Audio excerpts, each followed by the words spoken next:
समीकरण में सूत्र विधि या इसे वज्रगुणनफल विधि भी कहते हैं का उपयोग करते हुए एक प्रश्न हल करेंगे। इस विधि का किस प्रकार से उपयोग किया जाता है।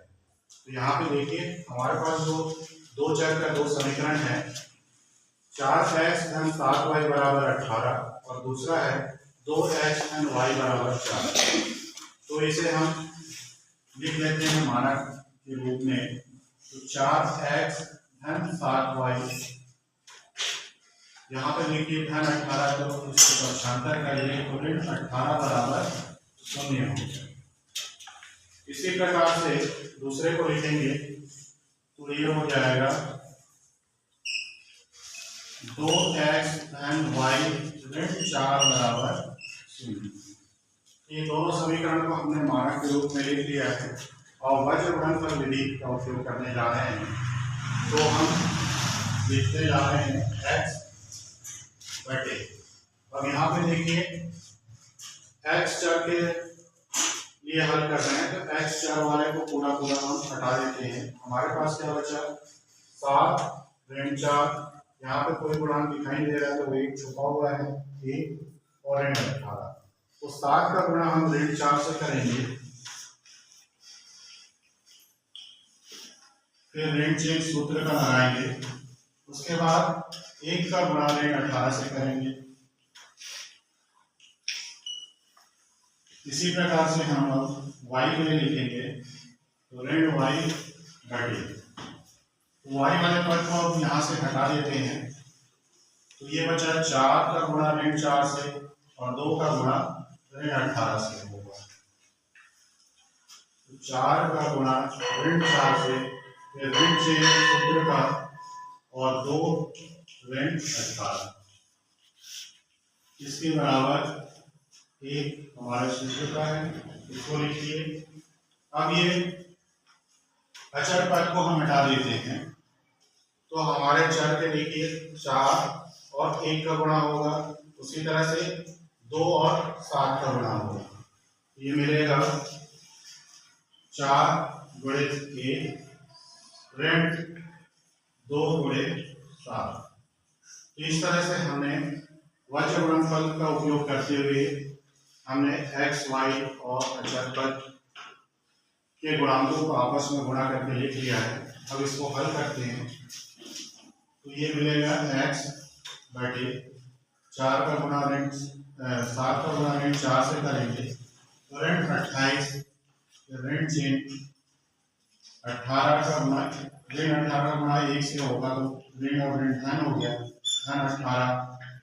इसी तरह से ऋण y है, ये 4 का गुणा ऋण 4 से होगा तो ऋण 16 और 2 का गुणा ऋण 18 से होगा तो ऋण 36 और बाहर के ऋण से मिलकर धन 36 हो गया और 1 बटे 4 ऋण 2 का गुणा 7 से 7 दूनी 14। इसको हल कर लेते हैं तो x 28 है, ऋण 28 और धन 18 है तो यहाँ पे आ जाएगा ऋण 10।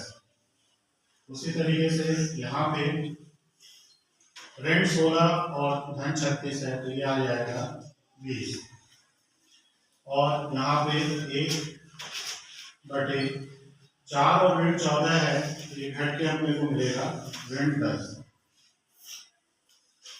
अब हम क्या करते हैं कि ये अचर पद वाला जो है उसको x के बराबर रखते हैं, अतः x बटे ऋण 10 बराबर 1 बटे ऋण 10 व ऋण y बटे 20 बराबर 1 बटे ऋण 10। इस तरह से हमने अलग अलग करके अब लिख लिया है और इसको हल करते हैं तो ऋण 10 दोनों हर में है इसलिए कट जाएगा तो x बराबर मिल गया हमको 1 और ऋण y गुणा कर लें तो 20 बटे ऋण 10 है, इसको काट देंगे तो ऋण 2 मिला, इसको और हल करेंगे तो ऋण y बराबर ऋण 2 मिला हमको। हल करने पर y बराबर वो मिल जाता है। इस प्रकार से हमने देखा कि वज्र गुणनफल विधि के द्वारा हम x चर और y चर के मान को ज्ञात कर लिए हैं और उत्तर की सत्यता की जांच करना है हम यहाँ पे कर सकते हैं। परीक्षण कर रहे हैं हम उत्तर का कि सही आया है नहीं आया है। तो यहाँ पे पहले समीकरण में हम मान रखते हैं x बराबर हमको मिला है एक रख दीजिए, फिर हम 7, y के मान हमको मिला है 2 रख दीजिए और इसके बराबर हमको दिया हुआ है 18। तो ये हो गया 4 और 7 दूनी 14। इस प्रकार से हम देख रहे हैं कि बायां पक्ष और दायां पक्ष दोनों हमको समान मिल गया है। तो इससे स्पष्ट होता है कि जो हमने वज्र गुणनफल विधि के द्वारा इसे हल किया है उससे हमें जो मान प्राप्त हुआ है वह सही है। इस प्रकार से हमने देखा कि वज्र गुणनफल विधि के द्वारा या इसे सूत्र विधि भी कहते हैं के द्वारा प्रश्न को किस प्रकार से हल किया जाता है।